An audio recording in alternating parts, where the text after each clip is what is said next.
Hello again, and thank you for joining us on TVC News this hour. We begin in the northeastern part of Nigeria, where Governor Babagana Zulum of Borno State has raised an alarm after Boko Haram reportedly deployed a drone to attack a military base in the state. The governor warns that the development signals a dangerous leap in the terrorist group's capabilities and exposes a glaring weakness in Nigeria's air defense systems. We have details in this report. In the town of Mafa, Governor Zulum didn't miss words.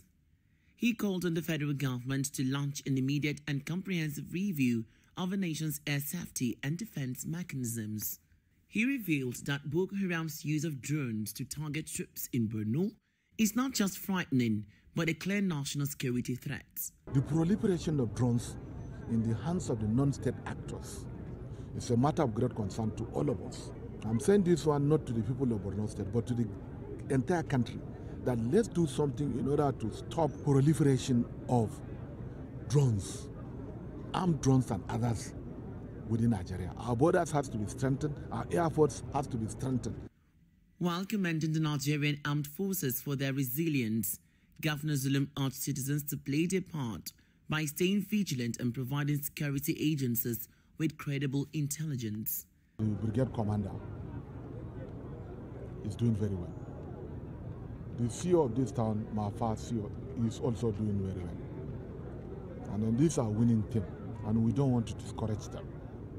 We are appealing for them to put heads together and to do more. My own observation, I felt there might be sabotage along the line that has to be addressed. And this has to be a collective one. We need not to blame each and everybody. We need to put heads together and sit down squarely and address this situation. For a country already grappling with multiple security challenges, Zulum's warning is a stark reminder that the battlefield is evolving, and so must Nigeria's defense systems. The governor's call now puts pressure on the federal government as fears grow that insurgents may continue to exploit drone technology in their deadly campaign. Jessita Fida, TVC News, Maiduguri. In other news now, medical doctors in Gombe State are rethinking how to improve health service delivery and translate policy for better patient experience. Now, this is the thrust of this year's Physicians' Week commemoration in the state. Larry Adeyemi has more. The 2025 Physician Week in Gombe is focused on reimagining the future of medical practice. A fine blend of good policies, training, equipment, infrastructure, and services, all culminating in better patient outcomes. Each presentation and lecture are laser focused on improving the welfare and performance of these physicians by properly aligning and deploying resources and technologies such as AI and nanobots. We must continue to ensure, and the least you can even do is at that point of care, that service delivery. When you come in contact with that patient, just know that this patient is in a state of suffering, he needs care. If you input the information into AI that so and so lesion based on so and so characteristic is a benign brain tumor called a meningioma. The Nigerian Medical Association is pleased with the implementation of the harmonized wage structure for all health workers in Gombe State. Beyond wages, the NMA and other major players in the healthcare sector in Gombe State desire stronger collaboration, coordination, industrial harmony, motivation, and professionalism. One of our calls last year is the call on government to equalize payment, to make universal applicability of commerce payment for doctors.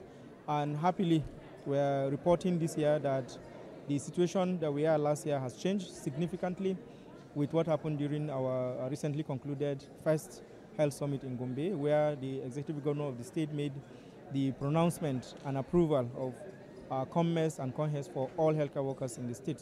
Under normal circumstances, when somebody has already understood the purpose, why we should use AI, you find out that there is going to be enhancement, accuracy of whatever we do in the healthcare delivery. The 2025 Physician Week in Gombe State brings together medical doctors serving as clinicians, researchers, and administrators, all to improve healthcare services and patient outcomes. Landry Adeyemi, TVC News, Gombe. Back here in Lagos, dental practitioners have identified inadequate public awareness, limited access to modern equipment, and the high cost of treatment as major issues affecting the sector. Speaking to newsmen at a press conference, the experts emphasized that these issues have led to a lack of proper dental care in Nigeria. They say Nigerians can imbibe the culture of brushing twice daily, replace their toothbrush every 3 months, avoid using hard substances to clean their teeth, and refrain from self-medication when dental issues arise. The aim of African dentists is to create a huge impact. Like I said, I thought about Nigerian dentists and they felt too small. I felt I could do more. And then the African dentist made it feel like a huge thing to do and like a huge vision to pursue for the rest of my life. Yes. A space where once you've had a dental experience, you'll be able to come with your family, come with your friends, just so that it can be as comfortable as or experience that what you experienced as well. It's quite a lot. I mean, there's the nurses, there's the doctor, there's the janitors, there's the clinic as well in general. So we all have to come together as a team. We all have to partake in every aspect. So this. I know we're also able to expand to schools, to churches, and we have outreaches from time to time where people can also benefit, and it's also a way of giving back to the community. More than 2,000 aged persons, widows, and people living with disabilities in Ilesha, Osun State, have benefited from a free medical screening designed to improve their health and overall well-being. The outreach was organized to complement government's efforts in the health sector. Rafiu Hamid has more. Health challenges remain one of the major issues facing the elderly and vulnerable groups in the society. In Ilesha, a free medical screening targeting older people, widows, and persons living with disabilities was organized by a non-governmental organization committed to improving community welfare. Immediate impact, you can see a lot of people, even to come into this place now, there's still so many people outside that want to partake in this medical outreach. You can look around now. It's people that have eye problems, people that have heart problems, people that have various ailments. They are being treated, they are being given medication, and they are being examined by doctors. More than 2,000 patients with various health conditions were attended to by medical personnel during the exercise. There were many yesterday, and today again, you yourself you can see, and there is so many people outside again to enter this compound. So I cannot say maybe 2,000, 3,000. Organizers say the initiative became necessary to support government efforts and encourage wealthy individuals to give back to the society. So we do this medical outreach all around. We've been to so many cities, states as well, Lagos State. We've been to Ekpe, we've been to Ishagu in Ebonyi State, we've been to Ikirun, Ede. We did twice in Ilesha already. This is our third time in Ilesha. IKEA has been doing this for the past 7 years, and I would tell you the fact that government alone cannot do this. Individuals and government can, partner together, to do this. It's not an easy thing to do, but it's doable. Beneficiaries described the gesture as timely and impactful. This exercise is okay. It's good for everybody. Everybody enjoy this place. We like it. Aside from medical services, participants also received food items and cash gifts to help sustain their daily needs. Rafiu Hamid, TVC News, Ilesha, Osun State. Back to Lagos State, where the government has begun paying compensation to verified residents of Oworo-Shoki in Koshofe local government area, whose properties were recently demolished during clearance operations. This latest exercise, carried out by the Lagos State Urban Renewal Agency, began on Thursday this week at the palace of the traditional ruler of Oworo-Shoki. The program was attended by community leaders, government officials, and civil society representatives.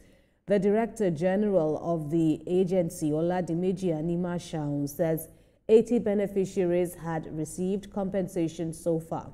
He thanked Governor Babajide Sanwo-Olu and senior government officials for their support and coordination, adding that compensation ranges between 3 million and 5 million naira, depending on the type of property, while owners of kiosks and makeshift structures also received payments.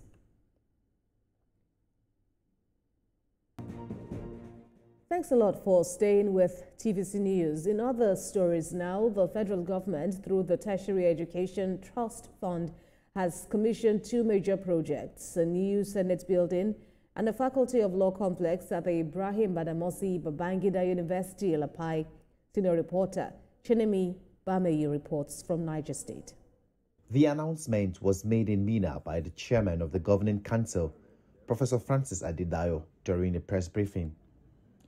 Established by an Act of Parliament in 2021, the university officially commenced operations in March 2025, following its transition from the former Federal College of Education, Kwantagora.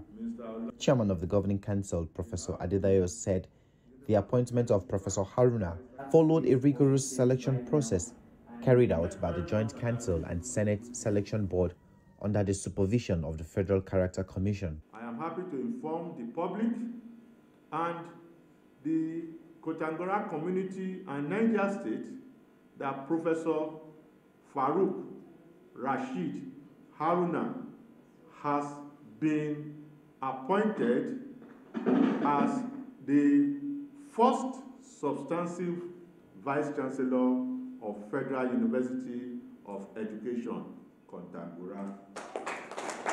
Professor Adedayo also assured of adequate security within and around the university community, despite reports of renewed bandit activity in neighboring towns.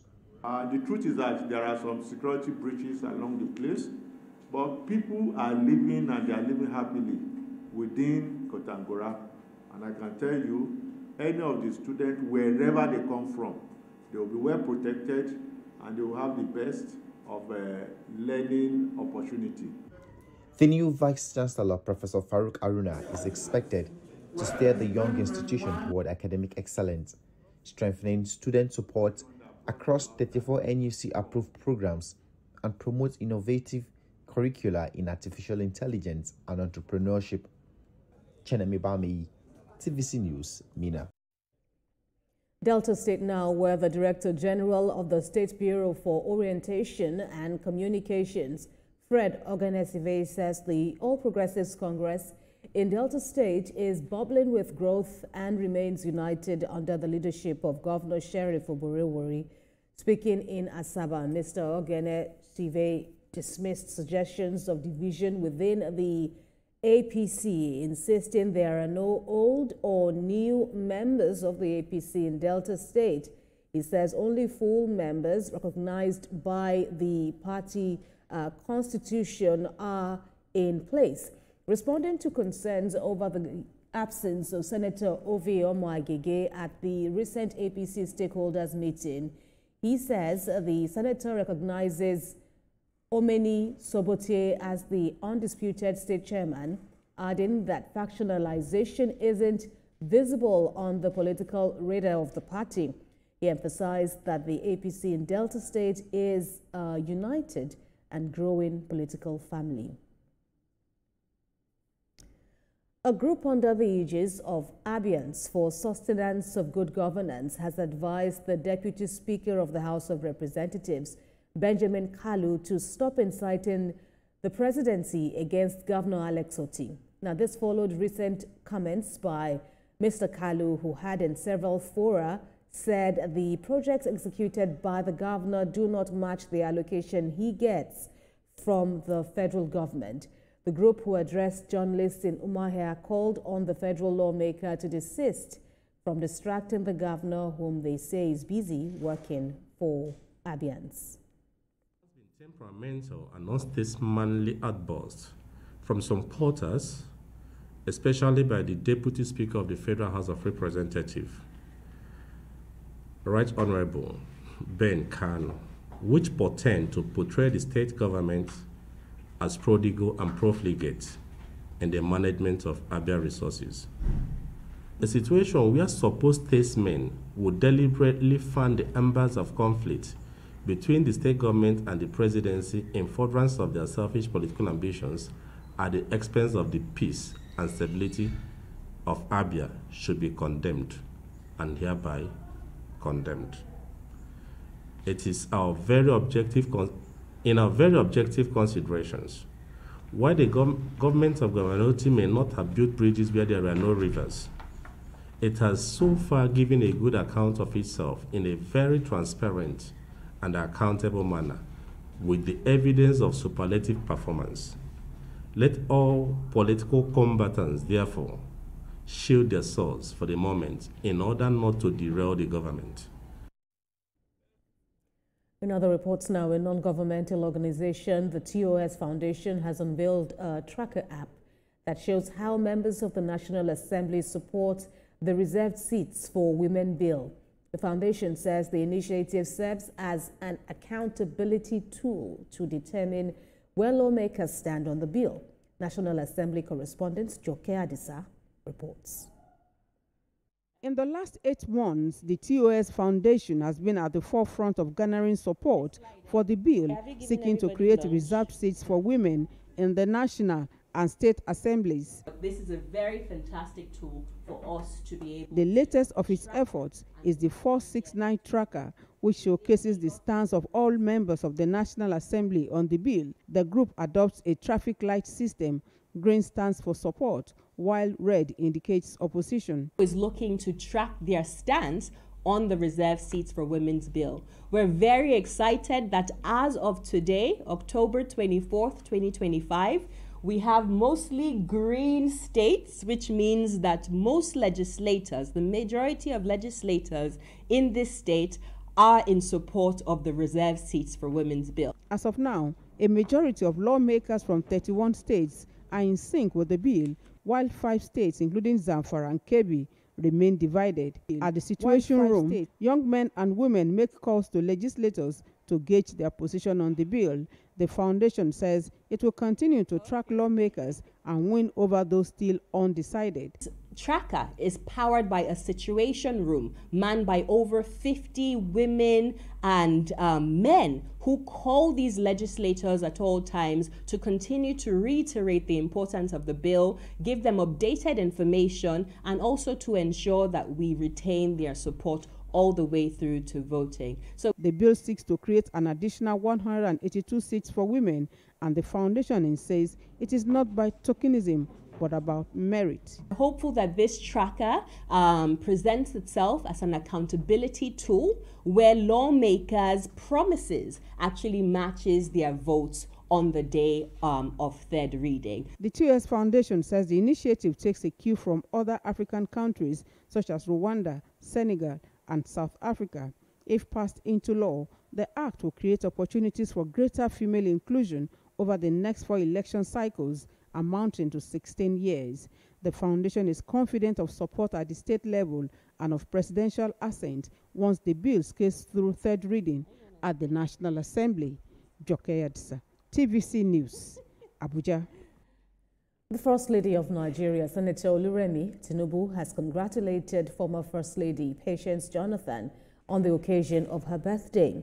Senator Tinubu, in a goodwill message, joined Dame Jonathan's husband, former President Goodluck Jonathan, their children, grandchildren, family, and well-wishers in celebrating the former First Lady. And she prays for many years of divine health, strength, joy, and peace as Dame Jonathan continues to impact lives with grace and compassion. The First Lady concluded by wishing Patience Jonathan a happy birthday and God's continued blessings.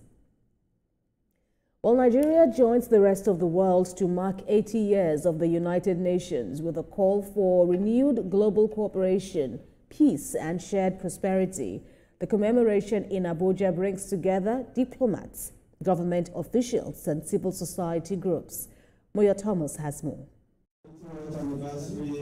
The event, organized by the United Nations in Nigeria, focuses on the theme, Building Our Future Together, a reflection on the UN's journey and its role in promoting peace, human rights, and sustainable development. The United Nations Resident and Humanitarian Coordinator in Nigeria describes the UN as a living promise to serve humanity through collective action and shared responsibility. He says that from 51 founding nations to 193 today, the UN continues to stand as a platform for dialogue and a beacon of hope for nations in crisis. It is a call to action. Our future will not be built by chance. It will be built by choice. Here in Nigeria, that future is alive. The land of promises, courage, creativity, show that unity can be achieved. This anniversary of the UN must not be a sentimental retreat into nostalgia. It must be a moment of truth, an opportunity to examine where we have stumbled and how we could have done better in turning our values into action that meet the demand of today.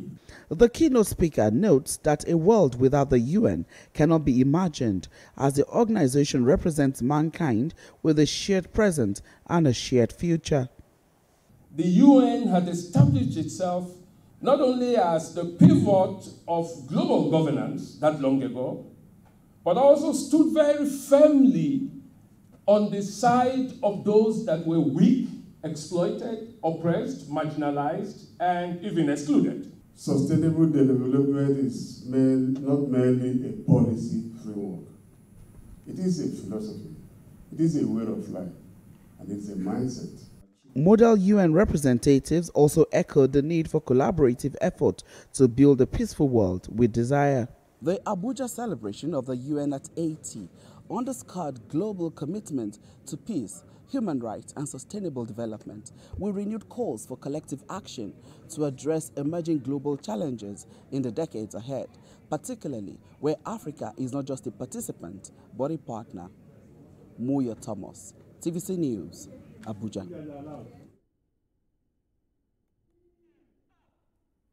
And that's TVC News this hour.